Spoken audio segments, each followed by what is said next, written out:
NDA అంటే new development alliance అన్నారు ప్రధాని మోదీ. 38 పార్టీల ఎన్డీఏ సమావేశంలో మోదీ కీలక ప్రసంగం చేశారు. ఎన్డీఏకు 25 ఏండ్లు పూర్తయిన సందర్భంగా శుభాకాంక్షలు తెలిపారు. మరో 25 ఏండ్లు మన ముందు పెద్ద లక్ష్యాలున్నాయని చెప్పారు.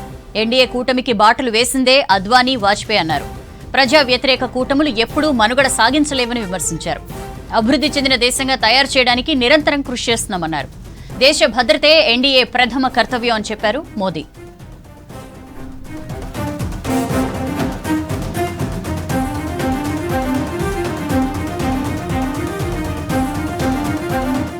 एनडीए मीटिंग लो मोदी माట్లాడుతున్నారు లైవ్ చూద్దాం.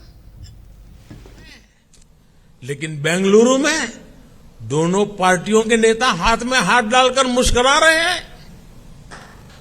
लोग देख रहे हैं कि बंगाल में लेफ्ट और कांग्रेस के नेताओं पर, उनके कार्यकर्ताओं पर टीएमसी हमले कर रही है. लेकिन इनके नेता टीएमसी के खिलाफ कुछ भी बोलने से बच रहे हैं. इसलिए देश के लोग कह रहे हैं कि गलबहियां मिशन नहीं है, मजबूरियां है. इनकी सच्चाई आपको दूसरे राज्यों में भी दिखाई देगी.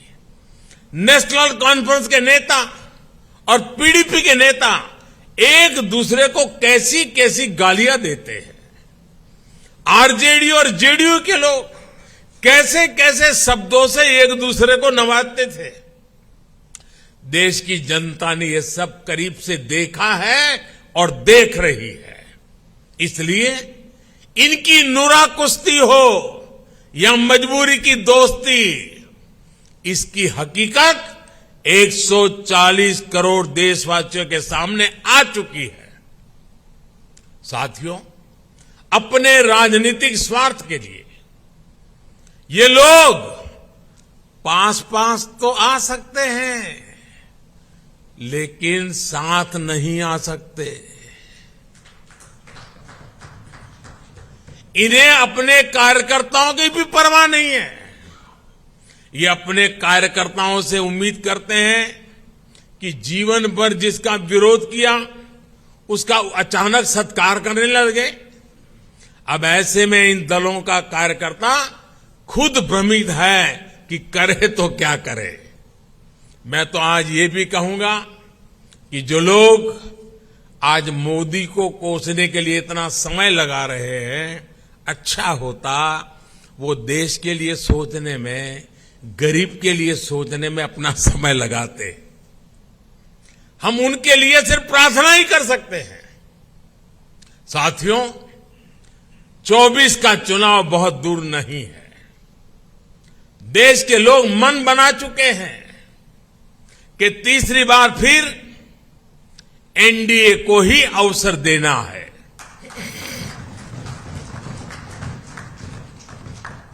देश का मन आप जानते हैं, लेकिन विदेश का मन भी बहुत कुछ संकेत दे रहा है. आमतौर पर जब भी किसी देश में चुनाव का समय निकट आता है तो उसका बहुत बड़ा असर उसके वैश्विक संबंधों पर भी होता है. हर एक को लगता है कि भाई अब तो चुनाव का वर्ष है, अभी इस सरकार के साथ अभी रहने दो, एक बार चुनाव हो जाए, नई सरकार आएगी तब सोचेंगे. स्वाभाविक है. कोई भी दूसरा देश उस सरकार के साथ जो चुनाव बिल्कुल निकट हो वहां संबंध बनाने से पहले, संवाद करने से पहले 100 बार सोचता है. फॉरेन कंट्रीज हमेशा चुनाव के नतीजों का इंतजार करते हैं. लास्ट ईयर जब होता है तो सोचते हैं कि भाई एक बार चुनाव नतीजा आ जाना तो फिर देखेंगे. जो सरकार जाने वाली होती है उस पर कोई भी देश अपना टाइम और एनर्जी इन्वेस्ट नहीं करना चाहता. लेकिन इस समय भारत का मामला कुछ अलग है. सबको पता है कि हमारे यहां कुछ महीनों में चुनाव होने वाले हैं. फिर भी अनेकों महत्वपूर्ण देश, चाहे अमेरिका हो, फ्रांस हो, ऑस्ट्रेलिया हो, जापान हो, यूएई हो, यूके हो, सब एनडीए सरकार के प्रतिनिधियों को इनवाइट कर रहे हैं। तमाम देश भारत को मान और सम्मान दे रहे हैं। कितने ही देश भारत के साथ बड़े बड़े और वो भी दूरगामी समझौते कर रहे हैं।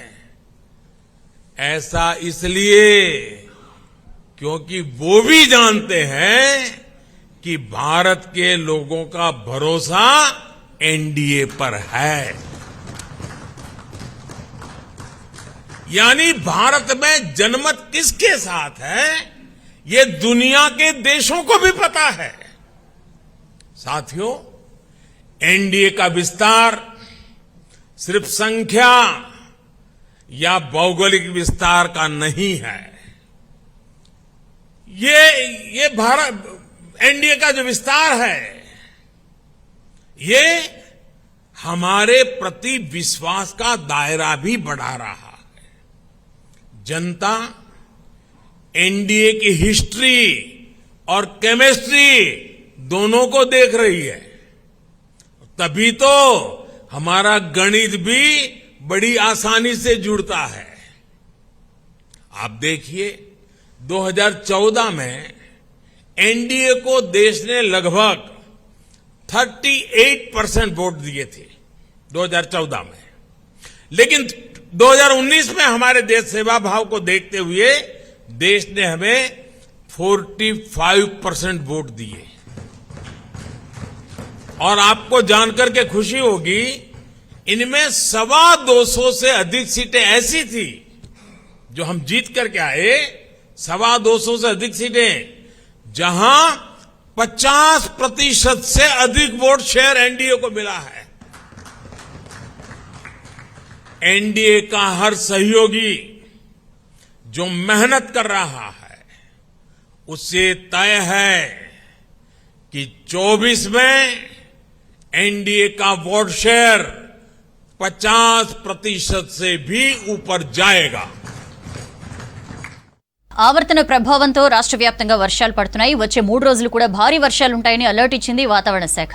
5 జిల్లాలకు రెడ్, 6 జిల్లాలకు ఆరెంజ్, 13 జిల్లాలకు ఎల్లో అలర్ట్ ఇచ్చింది. వరంగల్ కలెక్టరేట్లో కంట్రోల్ రూమ్ ఏర్పాటు చేశారు. ప్రాజెక్టులోకి స్వల్పంగా వరద నీరు వస్తోంది.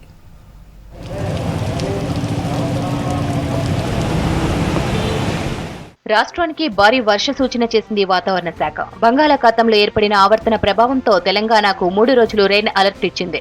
రాత్రికి భారీ నుంచి అతి భారీ వర్షాలు కురుస్తాయని తెలిపారు వెదర్ ఆఫీసర్లు. పలు జిల్లాల్లో అత్యంత భారీ నుంచి అతి భారీ వర్షాలు పడతాయని చెప్పారు.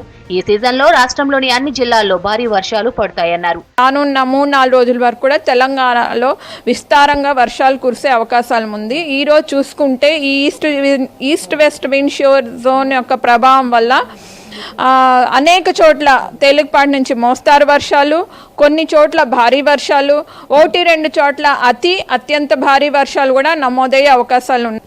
మొత్తం హైదరాబాద్ సిటీ అంతా కూడా తేలికపాటి మోస్తారు వర్షాలు ఉంటే ఒక్కొక్కప్పుడు ఇంటెన్స్ స్పెల్స్ ఉత్తర ప్రాంతంలో కురిసే అవకాశాలు ఎక్కువగా కనిపిస్తున్నాయి. 5 జిల్లాలకు రెడ్ అలర్ట్ ఇచ్చింది వాతావరణ శాఖ. మహబూబాబాద్, వరంగల్, హన్మకొండ, జనగాం, ఖమ్మం జిల్లాల్లో అత్యంత భారీ వర్షాలు కురుస్తాయని ప్రకటించారు. ఇటు సిద్దిపేట, నిజామాబాద్, పెద్దపల్లి, జగిత్యాల, జయశంకర్ భూపాలపల్లి, ములుగు జిల్లాలకు ఆరెంజ్ అలర్ట్ ఇచ్చారు. ఇక ఆదిలాబాద్, కుమ్రంభీం, ఆసిఫాబాద్, మంచిర్యాల, నిర్మల్, నిజామాబాద్, రాజన్న సిరిసిల్ల, మెదక్, మేడ్చల్, మల్కాజ్గిరి, సంగారెడ్డి జిల్లాలకు ఎల్లో అలర్ట్ ఇచ్చారు. మహబూబాబాద్, వరంగల్, హన్మకొండ, ఈ జనగాం ప్రాంతాల్లో జారీ చేయటం జరిగింది. సిద్దిపేట వరకు కూడా నమోదవటం ఛాన్సెస్ కనిపిస్తున్నాయి. కారాబాద్, సంగారెడ్డి, మెదక్ ఈ ప్రాంతాల్లో కూడా భారీ వర్షం నమోదయ్యే అవకాశాలు ఉన్నాయి. సంగారెడ్డి ప్రాంతంలో కూడా అతి భారీ వర్షం ఛాన్సెస్ కనిపిస్తున్నాయి. అతి భారీ వర్షం అనేది సూచన ఆరెంజ్ వార్నింగ్స్ ఆ జిల్లాలకి హెచ్చరించడం జరిగింది. నిజామాబాద్ జిల్లాలో విస్తారంగా వర్షాలు పడుతున్నాయి. భీమ్గల్లో అత్యధికంగా 7 సెంటీమీటర్ల వర్షపాతం నమోదైంది. నిజామాబాద్ కార్పొరేషన్ పరిధిలోని గూపన్పల్లి ప్రభుత్వ పాఠశాల ప్రాంగణంలోకి భారీగా వరద నీరు చేరింది. కామారెడ్డి జిల్లా కేంద్రంతో పాటు బిక్కనూరు, దోమకొండ, తాడ్వాయి, సదాశివనగర్, బీపీపేట్, మాచారెడ్డి మండలాల్లో భారీగా వర్షం పడింది. పెద్దపల్లి జిల్లా సుల్తానాబాద్ లోని శాస్త్రీనగర్ అభయాంజనేయ ఆలయం దగ్గర వర్షంతో పాటు చేపలు రావడంతో స్థానికులు చేపలను పట్టి తీసుకెళ్లారు. మంచిర్యాల, పెద్దపల్లి, జయశంకర్ భూపాలపల్లి జిల్లాల్లో 3 రోజులుగా మోస్తరు వర్షం పడింది.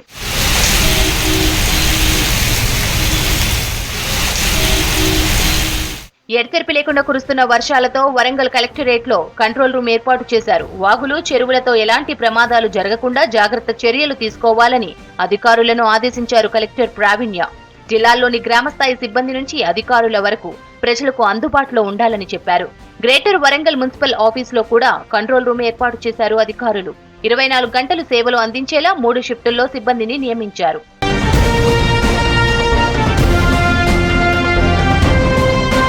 చిన్న వర్షం పడితే హన్మకొండలోని ప్రభుత్వ స్కూళ్లు చెరువులను తలపిస్తున్నాయి. క్లాస్ రూమ్ లోకి వెళ్లాలంటే నరకయాతన అనుభవిస్తున్నారు విద్యార్థులు. నీళ్లలోంచి వెళ్లలేక బండలు వరుసగా పేర్చి వాటిపై నుండి నడుచుకుంటూ క్లాస్ రూమ్లకు వెళ్తున్నారు. కొంతమందికి బండరాళ్లపై నడవరాక వరద నీటిలో పడిపోతున్నామంటున్నారు స్టూడెంట్స్. మరోవైపు జయశంకర్ భూపాలపల్లి జిల్లా భూపాలపల్లిలో వర్షం పడుతోంది. రెయిన్ ఎఫెక్ట్ తో సింగరేణి ఓపెన్ కాస్ట్ 2-3 గనుల్లోకి వరద నీరు భారీగా చేరింది. దీంతో బొగ్గు ఉత్పత్తి నిలిచిపోయింది.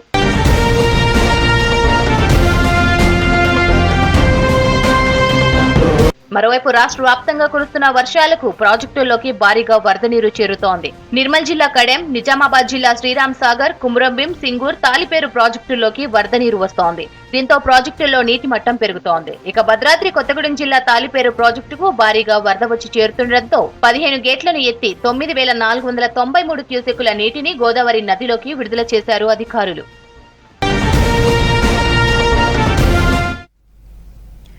మెదక్ జిల్లా మాసాయిపేట మండలం బొమ్మారం రైల్వే గేట్ దగ్గర నిర్మిస్తున్న అండర్ గ్రౌండ్ బ్రిడ్జిలోకి భారీగా వరద నీరు చేరింది. దీంతో వాహనదారులు తీవ్ర ఇబ్బందులు పడుతున్నారు. మాసాయిపేట నుంచి వెల్దుర్తి వెళ్తున్న వాహనం నీటిలో సగం మునిగిపోయింది. డ్రైవర్ అతి కష్టం మీద బయటకొచ్చాడు. కాంట్రాక్టర్ పనులు నిలిపివేయడంతోనే ఇలాంటి ఘటనలు జరుగుతున్నాయని గ్రామస్తులు ఆరోపిస్తున్నారు. ఇప్పటికైనా అధికారులు బ్రిడ్జి నిర్మాణం పూర్తి చేయాలని డిమాండ్ చేస్తున్నారు స్థానికులు.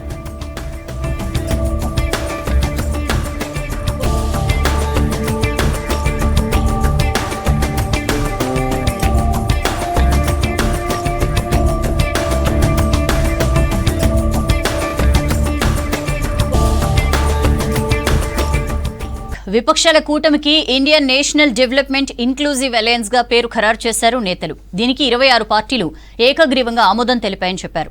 తదుపరి సమావేశం ముంబైలో ఉంటుందని, కోఆర్డినేషన్ కమిటీని అక్కడే ప్రకటిస్తామన్నారు ఖర్గే. ప్రధాని అభ్యర్థి ఎవరు అనే దానిపై కోఆర్డినేషన్ కమిటీయే నిర్ణయం తీసుకుంటుందని చెప్పారు. ఇది 2 ఐడియాలజీల మధ్య యుద్ధమన్న రాహుల్ ప్రజాస్వామ్యాన్ని కాపాడుకోవాలని నేతలు పిలుపునిచ్చారు.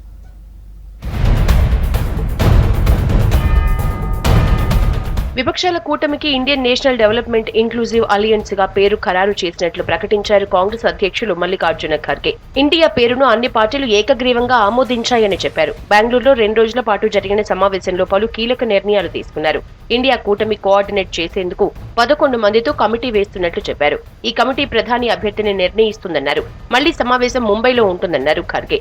అక్కడే కమిటీ సభ్యుల్ని ప్రకటిస్తామన్నారు. ఎన్నికల ప్రచార నిర్వహణ కోసం ఢిల్లీలో ఉమ్మడి సెక్రటేరియట్ ని కూడా ఏర్పాటు చేస్తామన్నారు. With all 26 parties, a new name is given, that is Indian National Developmental Inclusive Alliance. 11-member coordination committee will be set up.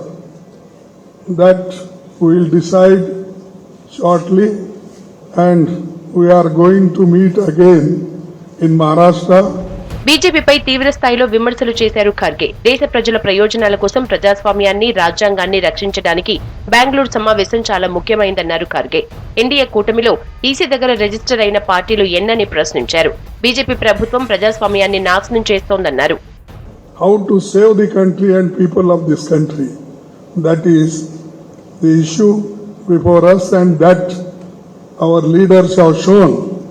After seeing everything, now Modi ji is calling NDA meeting with 30 parties.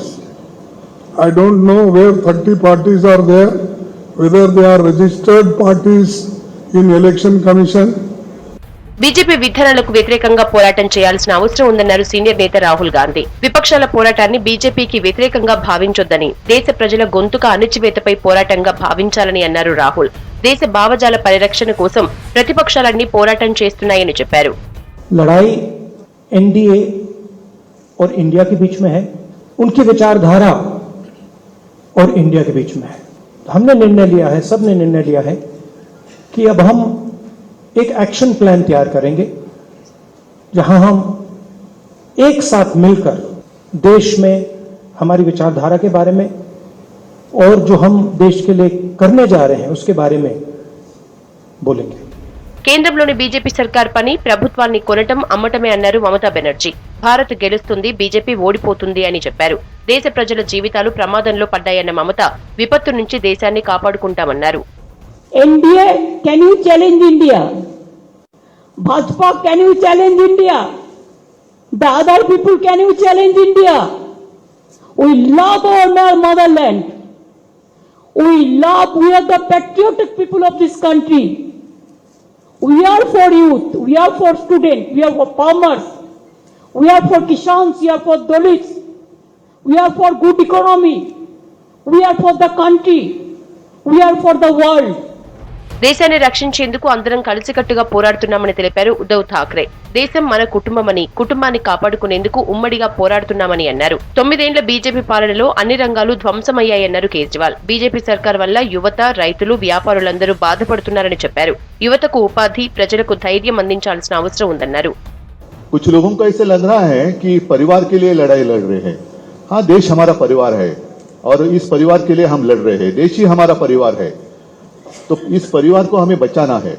और लड़ाई हमारी एक party के खिलाफ या एक व्यक्ति के खिलाफ नहीं है. लड़ाई हमारी नीति के खिलाफ है, तानाशाही के खिलाफ है.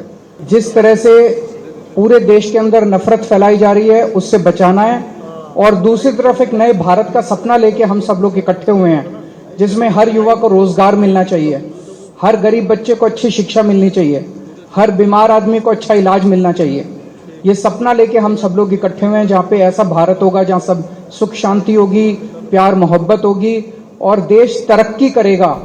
గణతంత్ర స్వరూపంపై బీజేపీ క్రమ పద్ధతిలో దాడి చేస్తుందన్న తీర్మానాన్ని 26 పార్టీలు ఏకగ్రీవంగా ఆమోదించాయి. మణిపూర్ను నాశనం చేసిన విషాదంపై విపక్షాలు తీవ్ర ఆందోళన వ్యక్తం చేశాయి. ప్రధాని మోదీ మౌనం దిగ్భ్రాంతికరమన్నారు. మణిపూర్ విషయంలో పోరాడాలని విపక్షాలు తీర్మానించాయి. ఉత్తరాది రాష్ట్రాల్లో వరదలు వదలడం లేదు. ఉత్తరాఖండ్లో వరదలకు నదులు డేంజర్ లెవెల్ దాటేశాయి. కొండ చర్యలు విరిగిపట్టడంతో నేషనల్ హైవేస్ సైతం బంద్ పెట్టారు. ఢిల్లీలో యమున ఉధృతి కంటిన్యూ అవుతోంది. తాజ్మహల్ను వరదలు తాకాయి. ఈశాన్య రాష్ట్రాల్లోనూ వరద కష్టాలు కొనసాగుతున్నాయి. ఇంకో 3 రోజులు రెయిన్ అలర్ట్ ఇచ్చారు అధికారులు.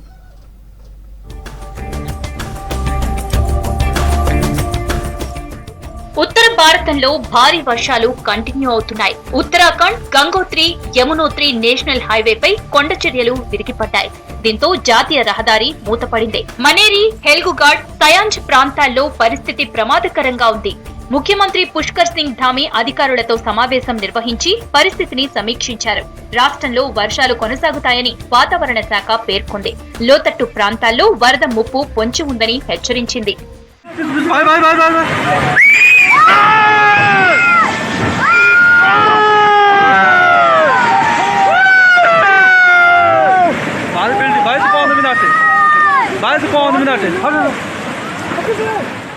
ఢిల్లీలో యమునా నది ప్రవాహం ప్రమాదకరంగానే కొనసాగుతోంది. ఐటీఓ వారధిపై మరో గేటును తెరిచినట్లు ఢిల్లీ మంత్రి సౌరభ్ భరద్వాజ్ తెలిపారు. దాదాపు 26,000 మందిని సురక్షిత ప్రాంతాలకు తరలించారు. 18,000 మందిని 47 పునరావాస కేంద్రాల్లో ఉంచారు. మరోవైపు ఆగ్రాలో యమునా నది 45 ఏళ్లలో తొలిసారి తాజ్ మహల్ గోడలను తాకింది.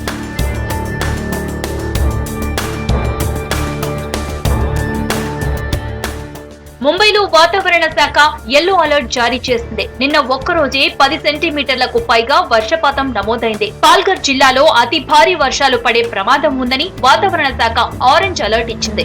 బుధ, గురువారాల్లో అప్రమత్తంగా ఉండాలని సూచించింది.